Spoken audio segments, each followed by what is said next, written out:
In our previous episode, episode 3, we had a seemingly trivial discussion. We discussed a particular field in philosophy called epistemology, which is the theory of knowledge. Simply put, epistemology studies how we come to know. What seemed trivial was our discussion concerning the way we perceive an object, according to John Locke, the English philosopher, 1632 to 1704. Unlike those before him who said we perceive an object's substance, that is, the core essence of the object, Locke held a different view. Instead, he said we do not experience an object's substance. Rather, what we experience is the object's qualities. Qualities are a particular object's properties or characteristics. As discussed in episode 3, Locke divided these qualities into two categories: primary and secondary. Primary qualities may be extension, form, solidity, and mobility. They're primary because they're objective. In other words, there's no disagreement among perceivers as to these specific qualities. These qualities are standard. Secondary qualities, on the other hand, may be color, sound, touch, taste, and smell. These qualities are secondary because they're subjective. That means that people experience these qualities in different ways. A mother, for example, may find that spinach has a pleasant taste, even though her child finds it distasteful. Or, using sound as an example, another secondary quality. One person finds country music as having a pleasant sound, while country music for the other person, especially living in this unfortunate post-Garth Brooks era, sounds absolutely awful.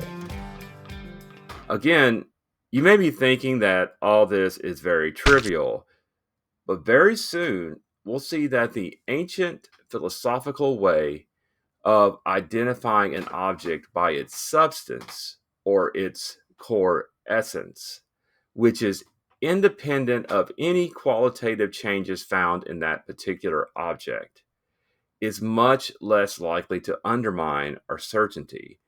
The object is what is independent of how we experience it. But once Locke asserts that we do not experience the substance of the object, but merely a particular object's qualities, epistemology in the British Isles begins to unravel.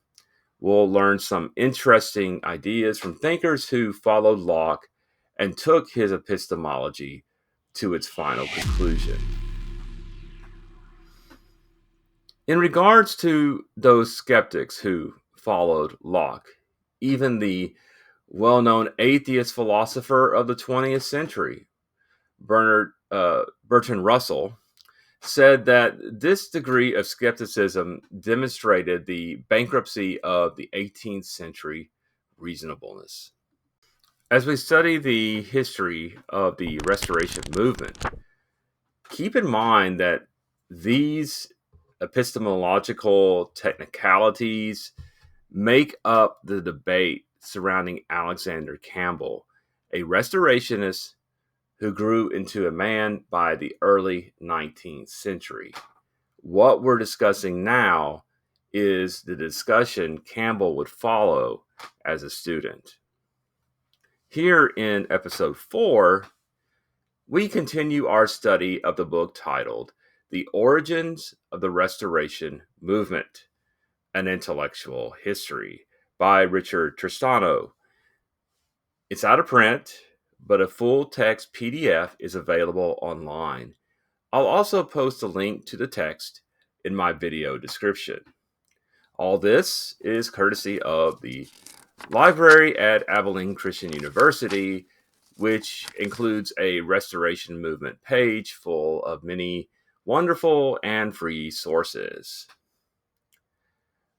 Last time I said we would finish chapter 1, but since its material is very dense, it will require a few more episodes. So, epistemology after Locke begins to unravel with George Berkeley, 1685 to 1753.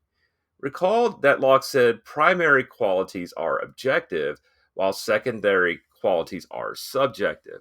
Locke's secondary qualities were merely, quote, powers to produce various sensations, rather than qualities actually possessed by an object, page 17. Berkeley, however, argued that primary qualities are equally subjective to secondary qualities. Primary qualities, like secondary qualities, also have, quote, the powers to produce various sensations and are not qualities actually possessed by an object. For example, we mentioned mobility, a primary quality. For Berkeley, motion is also subjective rather than objective, as asserted by Locke. The motion of a particular object may seem fast to some, but slow to others. Also mentioned on page 17, there's the primary quality extension. This deals with size. Again, Berkeley denies that it is a primary quality because some objects seem bigger when perceived from a closer distance than when farther away. Examples may be a star or a mountain. As a result, as odd as this may sound, Berkeley denied the existence of matter. Tristano summarizes that for Berkeley, quote, sensible objects are complex ideas, and the ideas cannot exist without the mind. Material objects, therefore, exist only through being perceived. And now we proceed to the skeptic of all skeptics, David Hume, 1711 to 1776. He and Adam Smith, the author of The Wealth of Nations, would become the biggest names in Scottish philosophy out of the Age of Enlightenment. As a reminder, all these thinkers discussed here laid a heavy burden on the minds of Thomas and Alexander Campbell, themselves students at Glasgow University in Scotland. As Hume argued in his treatise of human nature, philosophical reasoning having a preference of one set of arguments over another is merely the result of, quote, feeling concerning the superiority of their influence. Our judgment on which one set of arguments is the best is not based on logical reasoning, but rather feeling. After all, for Hume, reasoning is merely this feeling or custom. This is so because any connection the observer makes between objects is merely a fabrication of the observer, motivated by, quote, custom operating upon the imagination, unquote, rather than simple, detached logical reasoning. Even to reason cause and effect is merely custom, Hume says. So this is where Locke's thinking led. Tristano writes the following on page 18, quote, beginning like Locke by rejecting innate ideas and proceeding with sensible and empirical inquiry, Hume ends up by concluding that nothing can be learned by experience and observation. As Western Europe drifted away from the authority of the Roman Church and moved toward biblical interpretation as guide, others increasingly began to lack faith in the God of divine revelation, portrayed in both Hebrew and Christian canons. This was due to the multiplicity of interpretations of Scripture. Tristano mentions on page 18 that since no solution to various biblical interpretations was found, the answer for the rising deist was to treat the canon as mere ancient literature with scientific inaccuracies and cultural oddities. Tristano defines deism generally as a rejection of revelation for a religion of pure reason. The discoveries of Newton only compounded problems for traditional Christianity. Society began to learn more about the operations of the universe. Laws of motion were less compatible with an interventionist God and more compatible with a clockmaker God.